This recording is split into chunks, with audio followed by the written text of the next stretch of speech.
રાજેન્દ્ર રામાણીનું ન્યુમોનિયાના કારણે મોત થયું હોવાનો મામલો સામે આવ્યો હતો। ડોક્ટર રાજેન્દ્ર રામાણીએ તેમના પરિવાર સાથે નાના વરછ વિસ્તારમાં લક્ષ્મી બારો હાઉસમાં રહેતા હતા અને સર્જરી વિભાગમાં પ્રથમ વર્ષમાં રેસિડેન્ટ તબીબ તરીકે અભ્યાસ કરી રહ્યા હતા। ડોક્ટર રાજેન્દ્ર રામાણી બીમાર થયા બાદ તેમને સારવાર માટે નવી સિવિલ હોસ્પિટલ ખસેડાયા હતા અને ત્યારબાદ ખાનગી હોસ્પિટલ દાખલ કરવામાં આવ્યા હતા અને 2 જાન્યુઆરીના રોજ ડોક્ટર રાજેન્દ્રનું મોત થયું હતું। ડોક્ટરના મોતને લઈને પરિવારના સભ્યો આઘાતમાં સરી પડ્યા હતા। તો બીજી તરફ ડોક્ટરના પિતાએ નવી સિવિલ હોસ્પિટલના મેડિકલ કોલેજના ઇન્ચાર્જ ડીન સહિતના લોકો સામે લેખિતમાં ફરિયાદ કરી હતી કે પુત્ર રાજેન્દ્રને છેલ્લા અઠવાડિયામાં માત્ર 5 જ કલાક ઊંઘ કરવા મળતી હતી અને જમવાનો સમય પણ આપવામાં ન આવતો હતો। સિનિયર રેસિડેન્ટ તબીબ અને સિનિયર ડોક્ટરો રાજેન્દ્રને એવું કહેતા કે તારે કામ નથી કરવું એટલે તું બીમારીનું નાટક કરે છે અને સિનિયર વિદ્યાર્થીઓ પોતાનું કામ જે વધારે મહેનતવાળું હોય તે જુનિયર વિદ્યાર્થી પાસે કરાવતા હતા। ડોક્ટર રાજેન્દ્રને પણ માનસિક ત્રાસ આપીને રેગિંગ કરીને હેરાન પરેશાન કરતા હતા।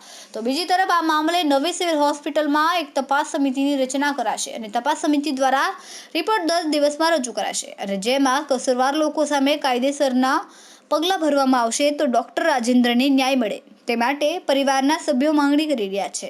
કેમેરામેન સેનિલ વિરાણી સાથે વિશાલ છેટા, માનવ પ્રભા ન્યૂઝ, સુરત। મારું નામ દિનેશભાઈ નાનજીભાઈ રામાણી। શું ઘટના બની? હવે ઘટના એવી બની કે 31 તારીખે સવારમાં મારે ત્યાં સિવિલથી ફોન આવ્યો કે તમારા રાજેન્દ્રને તબિયત બરાબર નથી તો તમે આવો અને લઈ જાઓ એને, બરાબર।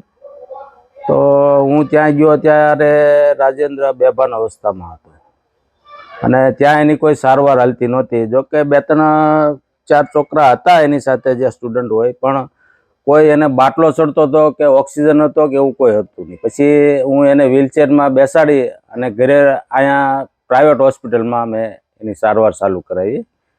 જો પહેલાં આપણે બલર હોસ્પિટલમાં લઈ ગયા, ત્યાંથી રિપોર્ટ ને એવું બધું કરાવીને ત્યાંથી મને એવું જણાવ્યું કે આને ઓક્સિજનની જરૂર પડશે, એટલે હું એને પીપી સવાણી હોસ્પિટલમાં મેં એને એડમિટ કરાવ્યો અને ત્યાં એની સારવાર દરમિયાન મંગળવારે એમનું મોત થયું।